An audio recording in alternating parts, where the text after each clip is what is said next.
আপনাদের মনে আছে নেইমার জুনিয়র স্প্যানিশ ক্লাব বার্সেলোনায় থাকাকালীন ইউএফা চ্যাম্পিয়ন্স লিগের রাউন্ড অফ 16-এ পিএসজির বিপক্ষে প্রথম লেগে যখন 4-0 গোলে পিছিয়ে ছিল বার্সা, সেই জায়গা থেকে বিশ্বসেরা ফুটবলার লিওনেল মেসিও মুখ ফিরিয়ে নিয়েছিলেন। উরুগুয়ের ফরওয়ার্ড লুইস সুয়ারেজও বলেছিলেন এটা অসম্ভব, কিন্তু একজন নেইমার জুনিয়র বলেছিলেন এই ম্যাচে আমাদের জয়ের সম্ভাবনা যদি 1% থাকে তাহলে চেষ্টা চলবে 99%। এবং সংবাদ সম্মেলনে নেইমার জুনিয়রের সেই আত্মবিশ্বাস শেষ পর্যন্ত বার্সেলোনাকে জয়ের লক্ষ্যে পৌঁছে দিয়েছিল। সেই ম্যাচে নেইমার জুনিয়রের জোড়া গোল, এক অ্যাসিস্ট করে ফুটবল ইতিহাসের সবচেয়ে অবিশ্বাস্য কামব্যাক করে বার্সেলোনা। সেদিনের নেইমার জুনিয়র বর্তমানে সেলসাওদের স্কোয়াড থেকে ছিটকে গেছেন। শুধু ব্রাজিল স্কোয়াড থেকে ছিটকে যাননি, ছিটকে গেছেন কোপা আমেরিকা থেকেও।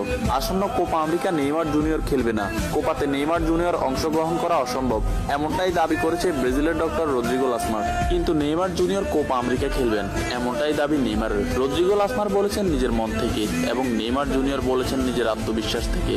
আর